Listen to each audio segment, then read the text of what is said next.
urine. Proteinuria is nothing but the protein will be leaked out through urine.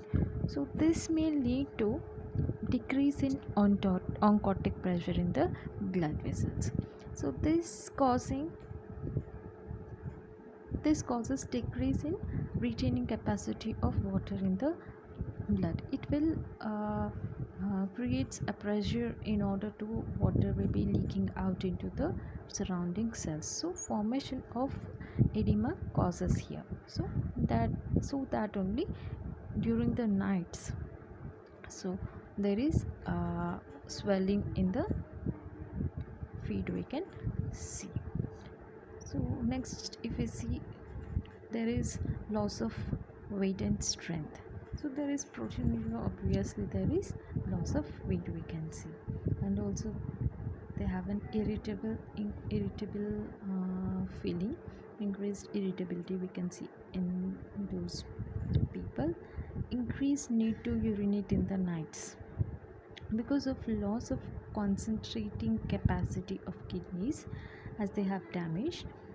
This results in increased tendency of bladder to fill up with diluted urine and during the nights.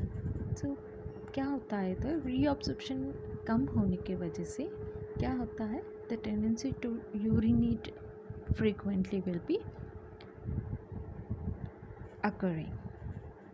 Next, if we see headache, dizziness, digestive disturbances we can see because of the changes in the metabolic activities. Next, if we see blood pressure may be normal and sometimes it may be very severe, it will be elevated. Eye disturbances can be seen, like hemorrhagic exudates are found in such cases. Papillary edema can be seen. So these are the conditions or clinical manifestations in severely affected persons. Anemia is also seen because there is a loss of RBC we have seen, so anemia is seen. Cardiomegaly is seen, galliprobatum and distended neck veins can be seen in such condition. Cardiomegaly is enlargement of heart. So lung sounds are also changed, like we can hear crackling sounds. So next, if we see, there are some common clinical manifestations like in acute condition, fever, chills, nausea, headache. Flank pain is nothing but the back pain, cloudy urine, foul smell of urine. And if we see in chronic condition, azotemia. Azotemia is nothing but the elevations of blood urea nitrogenous base. So the term is azotemia. Next one is pyuria. Pyuria is nothing pus in the urine. As we have seen, anemia, acidosis because of the metabolic acidosis. Next is proteinuria. Proteinuria seen in urine. Protein is seen in urine.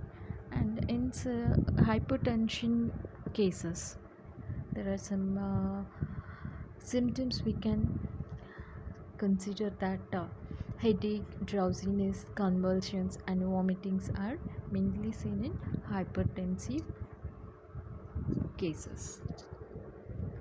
Next is diagnostic evaluations. So we can take history about lifestyle, about the diet, so, and family history. Next, physical examination. We can see all the physical examination we have to take into consideration. Then if we go for blood test, creatinine levels will be increased, blood urea nitrogen will be increased, potassium levels will be increased. ABG we can check for metabolic acidosis. Next, anemia is considered because there is decreased erythropoiesis, so production of RBC will be decreased.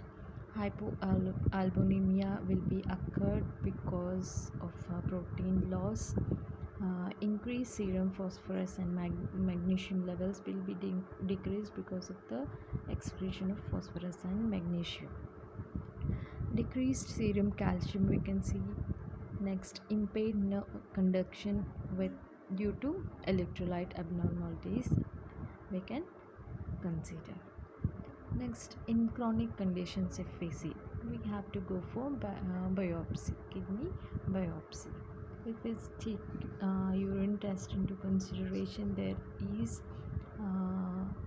it might show red blood cells in the blood as well as in the urine. So this is an indicator for the possible kidney damage.